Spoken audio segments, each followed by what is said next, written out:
I woke up to the sound of birds. Not distant sirens. Not collapsing concrete. Birds. For a long moment, I just lay there on the pavement, squinting into warm sunlight that didn't feel stolen or filtered through smoke. The sky was clean. The air tasted like nothing. No dust. No ozone. No burnt metal. I pushed myself up, expecting ruins, fractures, the familiar scars of a world that had forgotten how to stay in one piece. Instead, cars gliding by, people walking, laughing, arguing into calms.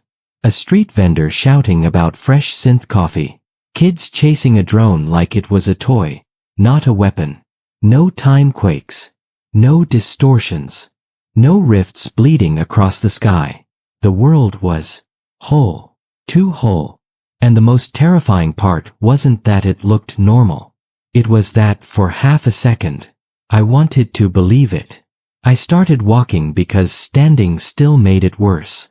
Every corner I turned should have been broken, burned, rewritten by the fractures I'd spent years running through. Instead, everything was functioning, clean, precise. Holographic ads cycled smoothly, no glitching between products from different years. Traffic lights blinked on rhythm. People checked schedules, not survival feeds.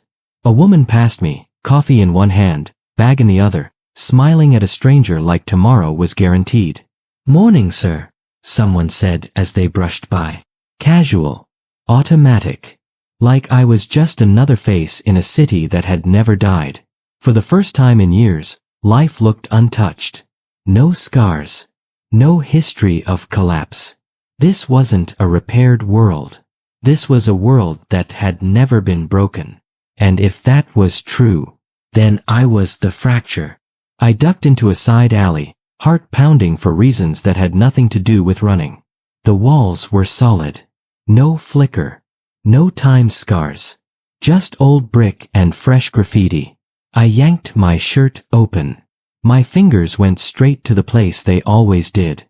The mark the lost hour carved into me. The glyph that tied me to the origin engine. Except, it wasn't there. No glow beneath the skin. No burning symbol pulsing in sync with something ancient and mechanical. Just skin. Normal. Unremarkable. Like none of it had ever happened. For a second my brain refused it. I pressed harder, as if I could force the mark to reappear through sheer panic. Nothing. The bond that linked me to fractures, to the engine, to Seraph 9. Gone. Erased.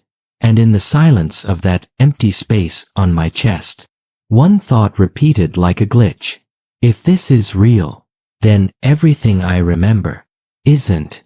Instinct took over before logic caught up. I tapped my wrist, calling up the old comm interface I'd used 1,000 times in the ruins. Static. No signal. Kai. I tried anyway, because habit doesn't care about physics. Nothing. Mira? Do you read? Silence. The comm didn't even ping. Like their frequencies had never existed. I opened manual override.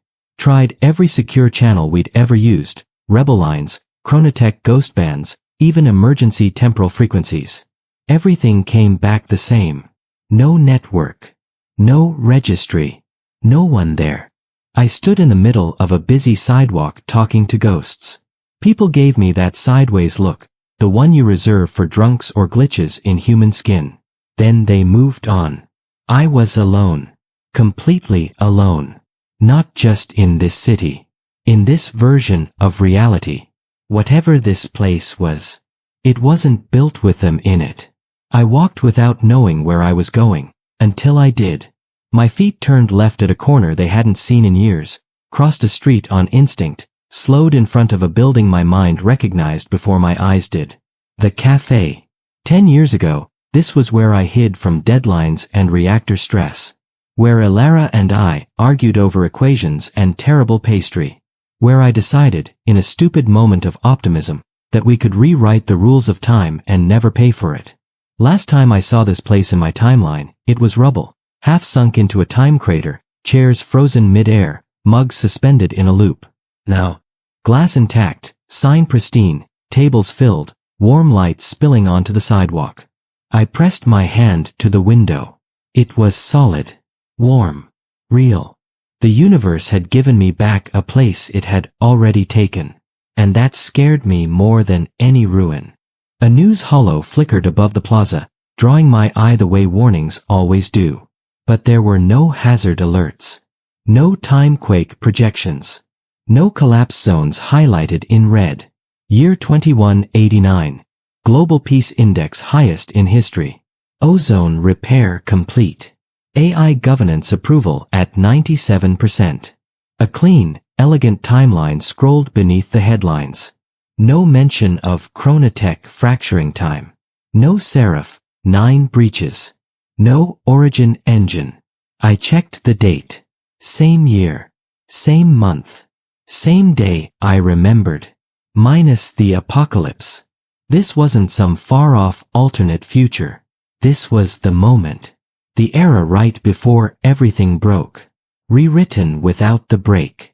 Someone hadn't just healed the wound. They'd gone back and stopped the cut from ever happening. And if that was true, then I was walking through a world that never should have let me in. I didn't realize I was running until I collided with someone. Papers scattered. A bag hit the ground. The stranger cursed, then laughed it off. Sorry, I muttered, but my mind wasn't here. It was in blueprints and reactors and coordinates that no longer existed. Chrono Labs, I blurted, grabbing his arm. Where is it? The time reactor, where's the nearest facility? His confusion wasn't faked. Never heard of it, he said. Is that off-world? My grip tightened. No, it's here. It has to be. Chronotech, Global Temporal Research, Energy Division, Corporate District. You can't not know it. He pulled his arm back, unsettled now. Look man, I don't know what you're talking about. Maybe you should sit down. He walked away quickly, giving me one last wary glance. That was impossible. Chronotech shaped the world. If no one remembered it, then something far more dangerous had happened than a simple reset.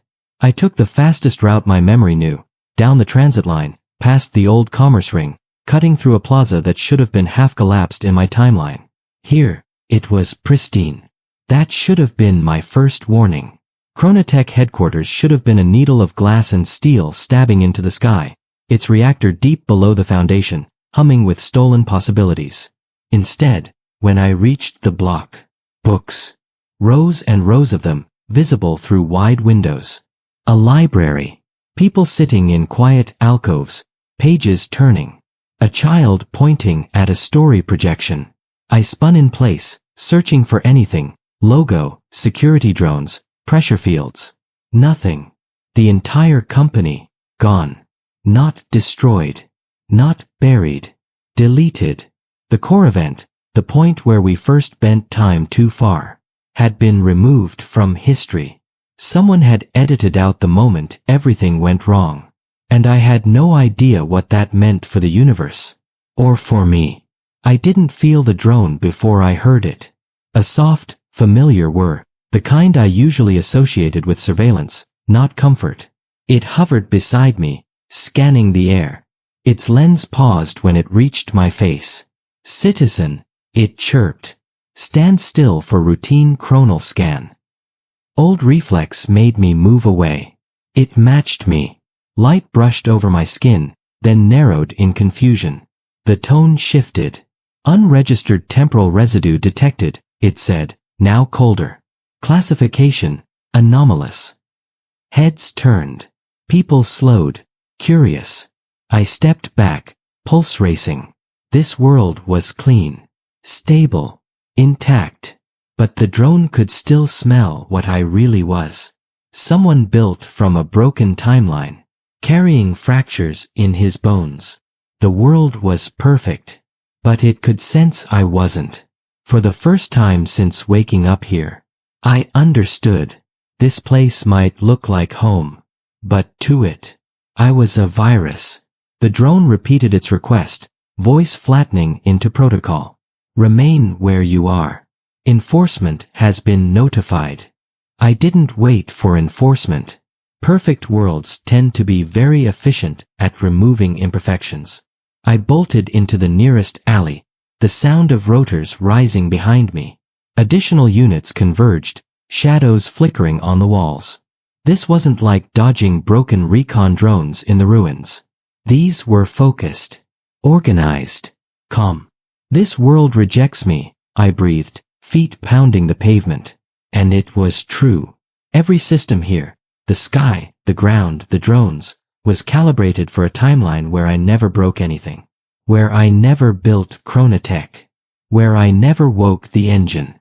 I was an error in a flawless calculation. And sooner or later, the equation would correct itself. If I wanted answers, I needed to get to them. Before this reality erased me completely. I ducked behind a loading gate, chest heaving, and then the city shifted. For a fraction of a second, the buildings around me weren't whole. They were ruins, windows shattered, steel twisted, familiar black scorch marks burned deep into stone. I saw a drone crashing, trailing fire. Heard Kai shouting, "Aiden, run!" Myra's voice overlapping his, calling out coordinates in a fractured tone. Then it snapped back. Clean walls. Working lights. No smoke. No scars. My memories weren't fading in this world.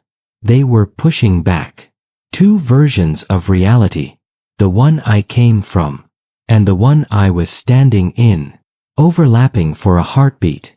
Fighting for dominance. The fractures weren't gone. They were just hiding. Buried under a fresh coat of timeline.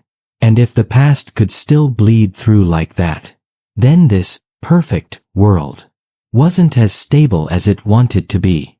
My feet knew the route before I did. Left at the transit hub. 2 blocks down. Right at the corner with the cracked streetlight that, here, wasn't cracked at all. Then I saw it. My building. Intact. No craters. No melted walls. No emergency scaffolding clinging to the remains. Just a residential tower with a working lift and a front door that still recognized my biometric signature like nothing had ever gone wrong. My home, I whispered.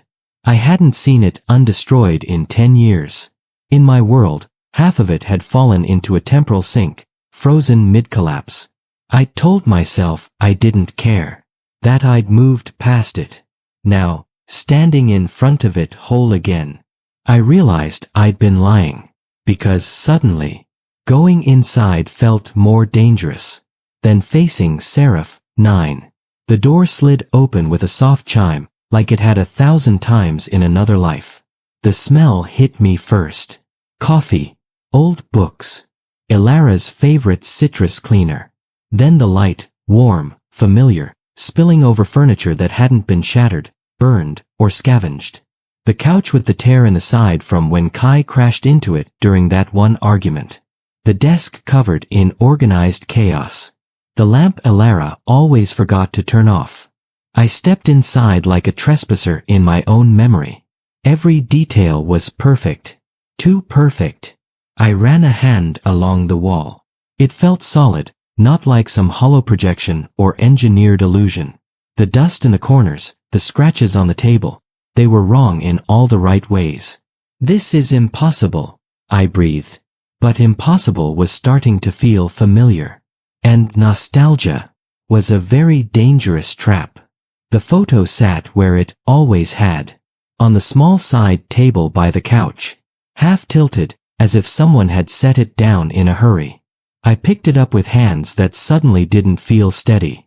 Me and Ilara, laughing at something off camera. Faces relaxed. In a way I hadn't seen in myself for a decade. No labs. No reactors. No timelines collapsing in our eyes. Just two people who believed they had all the time in the world. Ilara, I whispered. My heart forgot to beat for a moment. The weight of every fracture, every storm, every death I'd seen. It all crashed into this one still frame. In my timeline, this photo had burned. I'd watched it vanish. Another casualty of my work. But here it was. Perfect. And I knew, without needing proof. If the photo existed like this, she might too. I didn't hear footsteps. Just her voice. Aiden? Why are you home so early? The world narrowed to a single point. For a second, I thought it was another memory surge, another cruel overlap between then and now. But the sound wasn't echoing in my head, it was coming from behind me, layered with all the tiny imperfections that make a voice alive. The breath. The hesitations. The warmth. My body locked. No. No, no. This can't be her. I'd watched her die. Heard her last words through static and screaming metal. Lived with the weight of that moment every day since. If she was standing behind me now, speaking like nothing had ever happened, then this world wasn't just a reset. It was a prison built with my deepest regret. Turning around felt harder than facing the origin engine. But I did. And there she was. Alara stood in the kitchen archway, hair tied back the way she always wore it when she'd been working for too long. Same necklace. Same shirt. The exact same outfit she had on the last day before everything fell apart. She looked alive. Not like an echo or a hollow. Her chest rose and fell. Her eyes tracked my every movement. Tiny lines near her lips sharpened when she frowned. Are you okay? She asked, voice soft, worried. My mind catalogued every detail, searching for the glitch, the hint of simulation. My heart didn't care. It just hurt. She was real. Or perfect enough to make the difference meaningless. And in that moment, I wasn't Aiden Cross, the man fighting the engine. I was just the man who'd lost her. And somehow got her back. I didn't choose to move. My body did. One step, then another, and then I collided with her, arms wrapping around her before my brain could protest. She staggered, surprised, then steadied us both with hands that were undeniably solid. Warm. I lost you. I choked out. I lost you. I watched you. Her arms came up slowly, holding me like she was afraid I might break. Aiden, she whispered. What are you talking about? There are wounds even time can't heal. You just learn to walk with them. But now the wound was standing in front of me, breathing, questioning my sanity with eyes that hadn't seen the reactor collapse, hadn't seen Seraph 9, hadn't seen the world tear itself apart. To her, nothing bad had happened yet. To me, it all already had. And between us stood a timeline that didn't know which version of reality to believe. For a minute, we existed in something close to peace. Or the imitation of it. Then the room twitched. It was small, just a flicker in the corner of my vision. The edge of the counter stretched a fraction longer than it should have, then snapped back. The lights dimmed to black for the length of a blink. And Alara's face, distorted. Her smile broke into jagged pixels, eyes widening in a way no human muscles could manage. Her features slid out of alignment, then stitched themselves back together as if nothing had happened.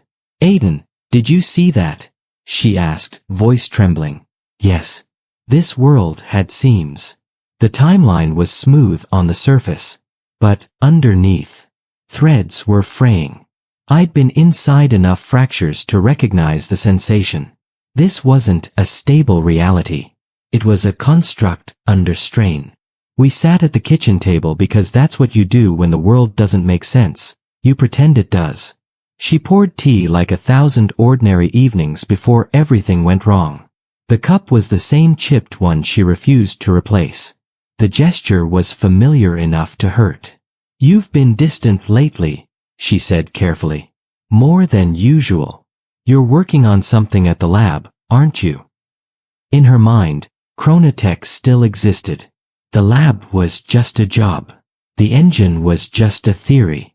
Her version of me was buried in equations, not fractures. She remembered fights about overtime, not about whether we should risk tearing a hole in reality. She remembered things wrong. Or right. Just not my right. We weren't sharing a past anymore. We were sharing overlapping drafts. of a life that had been edited too many times. I needed proof. Something concrete. Something that wasn't just emotion twisting my perception. While she talked, about a colleague, about a presentation she had next week in a world that shouldn't exist, I moved around the room, touching everything. The lamp by the couch. The book on the shelf with the folded page where we argued about the ending. The table we'd spilled coffee on 3 years before the collapse. Every object felt solid. Warm where it should be. Cool where it shouldn't hold heat. No holographic static. No phase errors.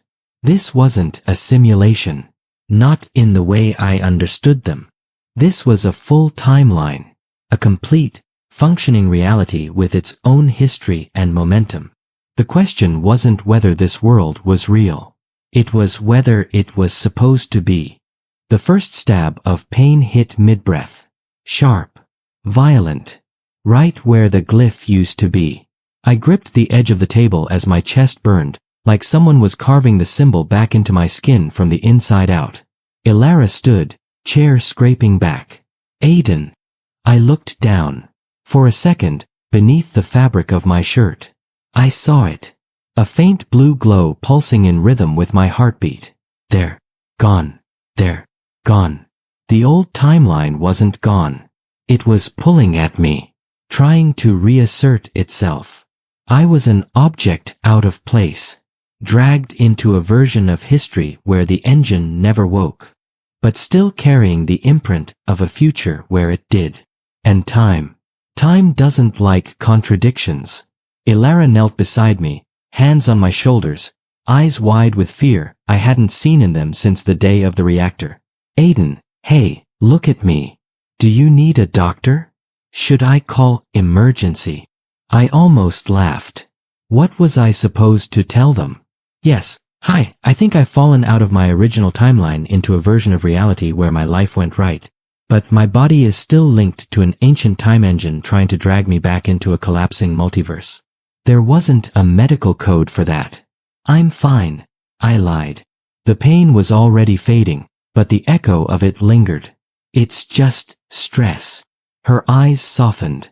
She believed me because, in this world, stress was the worst thing she could imagine happening to me. But I didn't need a doctor. I didn't need rest. I needed the one thing this place had been designed to avoid. I needed the truth. There's no gentle way to confess to someone that they're supposed to be dead. I sat back, met her eyes, and felt the world tilt on an axis it couldn't afford to lose. You died, Ilara, I said quietly. 10 years ago. In my timeline. She froze. The air changed. Aiden, that's not funny. I'm not joking. I swallowed. Kept going, because if I stopped, I wouldn't start again. We built a time reactor. Chrono Tech. You remember the project name, Resonance. Something went wrong. There was a breach. You tried to shut it down. You didn't make it. Her knuckles whitened around the cup. I was at the lab yesterday. I'm alive. I'm right here. I know, I whispered. That's the problem. The truth didn't belong in this world. But I did. And the two of us couldn't coexist for long. The house shuddered like it had taken a punch. At first it was subtle, a tremor in the floor, a flicker in the lights. Then the walls glitched, lines of wireframe showing underneath reality like the skeleton of a simulation. Ilara's chair jumped backward, then reset. The table stretched, contracted, snapped back. For a second, I saw past this life. Ruins, fractures, the broken version of this same room overlaid on top like a ghost. Aiden, what's happening? She cried, voice shaking. Truth destabilized the lie. By naming the other timeline. By dragging its memory into this one. I'd started a conflict the universe couldn't tolerate. Two competing versions of cause and effect. One body carrying both. This world wasn't built to contain that. So it did what reality always does. When faced with irreconcilable data, it started to crash. I felt it before I saw it. A pressure at my back. Like standing too close to a storm you can't hear yet. Then the air behind me split. A crack opened in the middle of the living room, glowing with that same cold blue-white energy I'd seen in the engine chamber.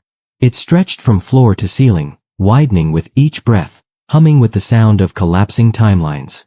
A whisper bled through it. Not a voice, exactly. More like intent shaped into sound. Return to the source. The origin engine hadn't lost me. It hadn't failed.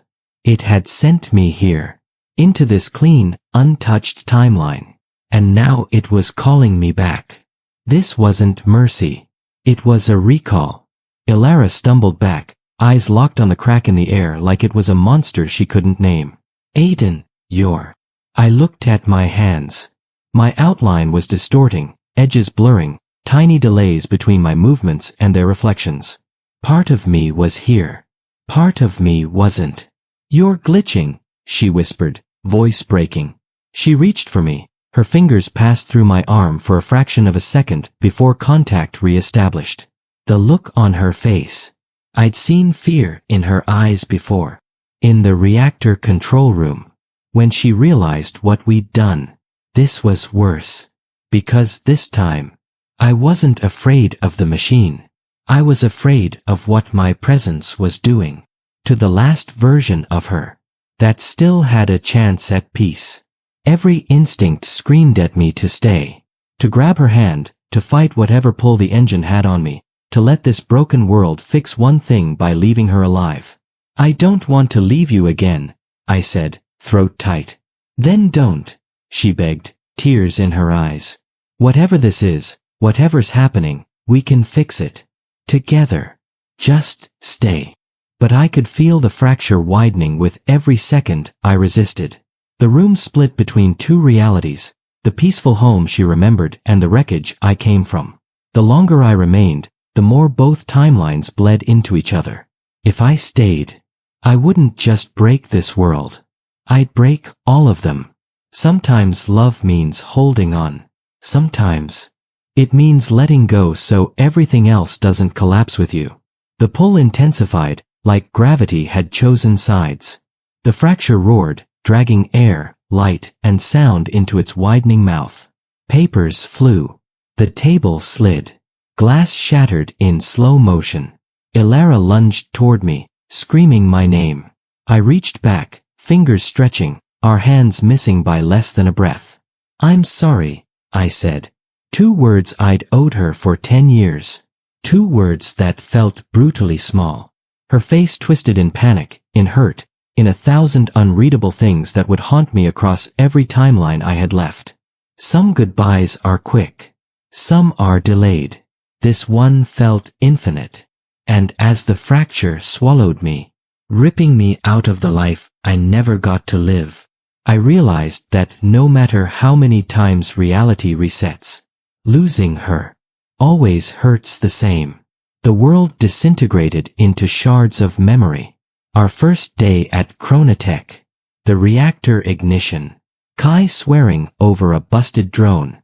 Mira laughing in a moment neither of us thought we deserved. Seraph 9's eyes. The origin engine.